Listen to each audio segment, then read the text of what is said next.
Welcome to Retirement Rescue Radio, a show specifically designed to help retirees and pre-retirees maximize their financial efficiency so you can live the retirement lifestyle you've always imagined. Your host is Nate Miller, investment advisor representative and author of the CPR Retirement Rescue Roadmap. Nate discusses thoughts and ideas from some of today's most knowledgeable professionals in the field of finance. He offers strategies along the way to help you make better financial decisions so you can maximize your retirement. This is Retirement Rescue Radio. Well, hello and welcome to another episode of Retirement Rescue Radio. I'm your host, Nate Miller, and today we're going to be going through a very specific topic. We're going to call this one, before I go into the title here, we've got a lot of clients that happen to be teachers. And here in the state of Kansas, they are part of the KPERS system. That's KPERS, the Kansas Public Employee Retirement System. And there's multiple different versions of KPERS. You can be part of KPERS 1, KPERS 2, KPERS 3, and each one of those has its own separate rules and regulations that go around it, a little bit different versions with it. And so what we're going to be going over today, so the title of this one is I'm on KPERS 1. I am 55 years old. I've been employed there for 30 years with the KPERS system. We don't have $1 million saved, though. Can I retire? That's the question. And so there's a lot of things that are going to go into that answer because it's really going to depend on pretty much everything else that they've got going on. And so let's give an example of everything else that they've got going on and kind of take you through a little bit of a planning process so that you can realize that it could be possible. It might not be possible depending on what the situation is.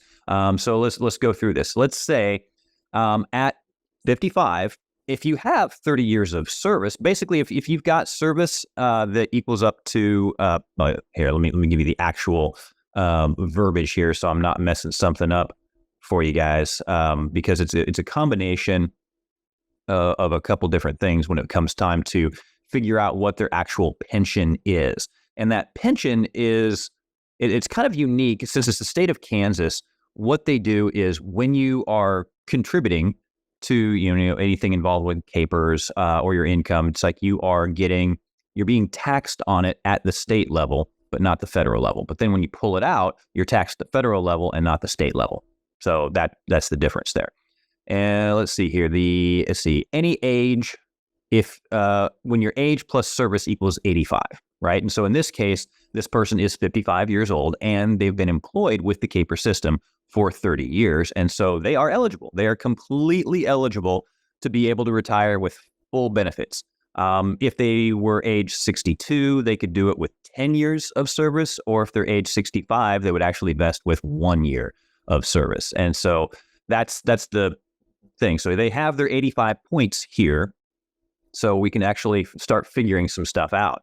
And in this case, their final average salary times their statutory multiplier, which is 1.85% if after 2014, it's 1.75% before that. And at the blended rate, then you take that times the number of years of service, and that gives you your annual benefit.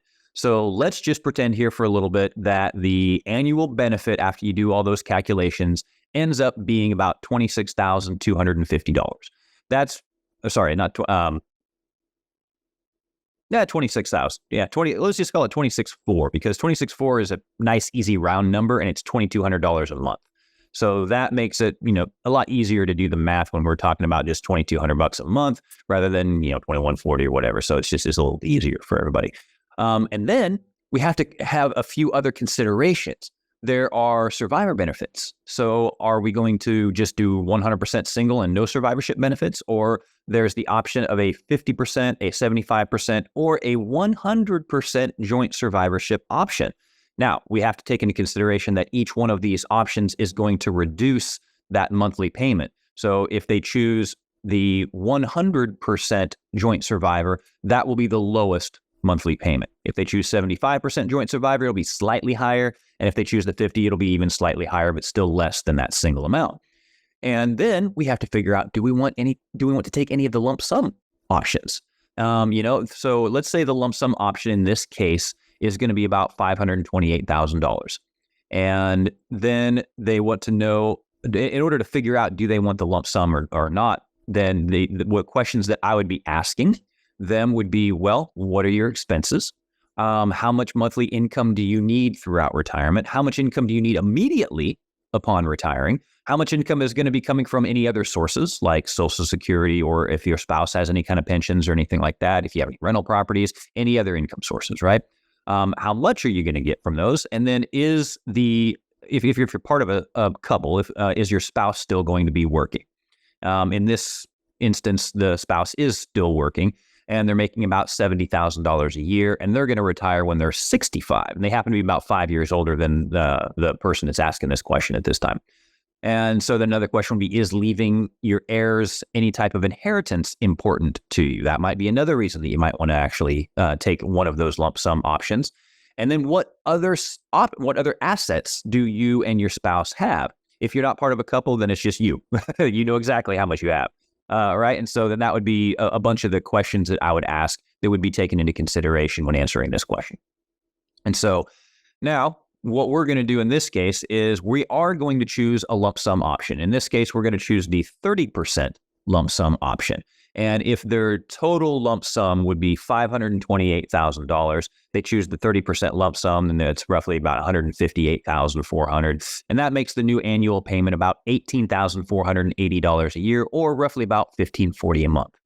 And so now I've done rounding calculations for all of this. All right. So we're rounding just to make the math a little bit easier. So if you guys are, going in and figuring exact percentages, they're going to be off a little bit because I'm rounding right now. Right. And so those are the things to consider. Now they're going to choose that 30% lump sum, and they do want to have a survivorship option. But since the other spouse happens to be older, they're only going to choose the 50%. So that way, I mean, the statistics say that if you are female, you're probably going to last longer. Your life expectancy is longer than most males.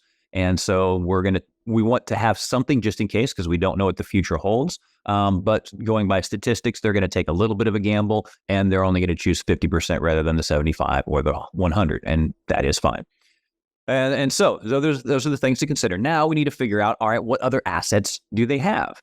In this case, the 457 of the person asking the question. So when you're part of the KPERS system, you also have a 457 that you can contribute to. It's just like a 401k or a 403b.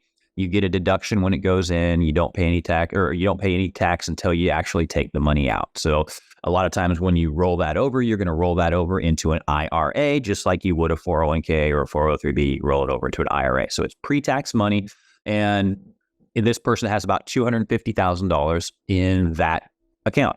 Then their spouse does have a 401k, and they get about $300,000 there. They have a brokerage account that's got about $100,000. They get about $50,000 sitting in the bank, and then that lump sum of the $158,400, that is the total asset. So it works itself up to be just a skosh higher than $858,000. So they don't quite have that $1 million that they were wanting to have.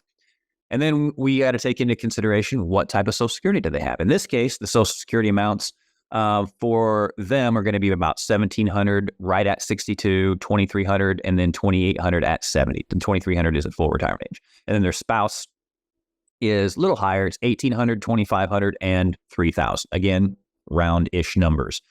And so the question is, when do they claim Social Security?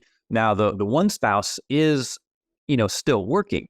And so they may or may not need that full pension right when they retire. That's one of the reasons they chose that 30% lump sum, because in their case, they would like to leave something to the kids, and this kind of helps out a little bit. Other thing to consider is the expenses. Right now, they have about a $75,000 a year expense need. And then you're going to add inflation on top of that. We usually factor about 3%. I know we're sitting here right now in 2023 August, and you know what? We've had last couple of years have been pretty high inflation, but that's not the norm. And so we know that throughout the long-term inflation rate is much more important than a couple of years of year-over-year inflation rates. And so the average is somewhere around 3. It's actually slightly lower than that, but we're going to use 3% in this case. And so $75,000 plus about a 3% per year inflation rate is what we're going to go into.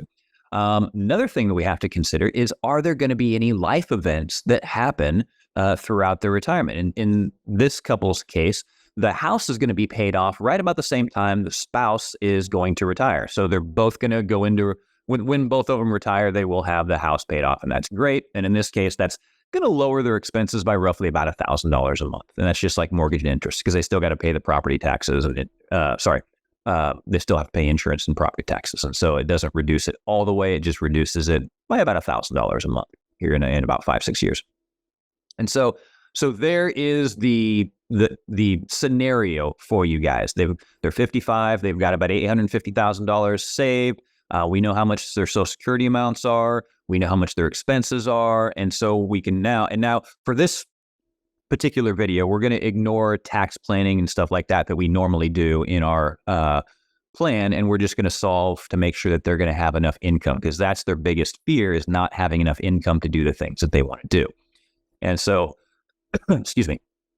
Now, what we're going to look at is, so when they are both retired, so she's going to retire like pretty much right away, and she's 55. So there's going to be several years where she's not going to be eligible for Medicare yet, and she's going to have to be, but in this case, she's able to be on her husband's plan. So that's what made her decide that, yes, she could retire early if everything else worked out. So when she retires, her husband's making about $70,000 a year right now. And so her KPERS pension, the option she chose, is going to be about $18,450 a month. So we're looking at roughly almost $90,000 of income between his job and her KPERS, because she's not old enough to claim Social Security yet until she hits 62. And his plan is he doesn't want to claim until he's his full retirement age, which in this case, his full retirement age is going to be 67. And so that happens to be, since there's a 5-year difference, that happens to be about the same time that she turned 62. And that's when she was going to claim. And so his amount at 60, full retirement age, is about $30,000, and hers is roughly about $20,000. So they got $50,000 coming from there, almost another $20,000 coming from her KPERS pension. So when they're retired, they're going to be earning almost $70,000. Now, if you remember, $75,000 was their expenses. And so that doesn't quite get what they need. And so there's going to be a little bit they're going to have to start pulling out of their investments every single year. Well, that's why we have them, to live on in retirement.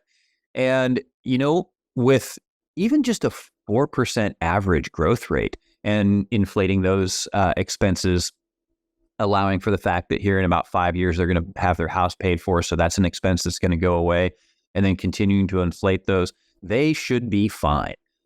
They should actually, by the time they pass away, they should have more than $1 million. It's like, so they're starting with $858,000, and then by the time they reach, life expectancy, or we usually run it out to age 90 or 95, depending on what somebody thinks their life expectancy is going to be, and they're going to have over $1 million. And so in this case, I'm 55 years old. I'm part of the KPERS program. I can retire right now. We don't have $1 million. Can I retire? In this case, the answer is yes, they can retire. And so there's a lot of things that we can also do that I haven't even talked about that can improve their plan even more. Like I said, we can start doing some tax planning. We can make sure that a long-term care event is not going to bankrupt them as well. So there has to be something put in place for that. And so there's your answer, or at least for this person's answer. But as you can see, there was a lot of things we had to go through in order to get that. And there's some things that we didn't even go through at this point that are part of our planning process that we include in everybody's plans. So there you go. Answer is yes. If you guys have any questions about that or your own specific situation, like I said, we have a lot of teacher clients, so we're pretty familiar with the whole KPERS program.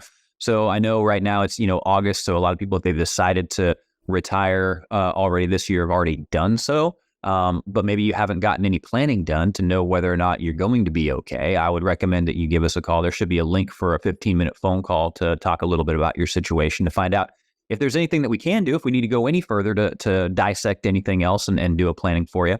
And then also, if you're planning on retiring, say next year, it's usually around May-ish, when most teachers end up retiring.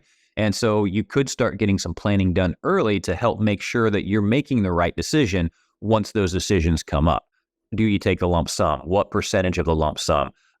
Do you choose a survivorship option? How do you work that decision with all of the other assets or income streams that you might have?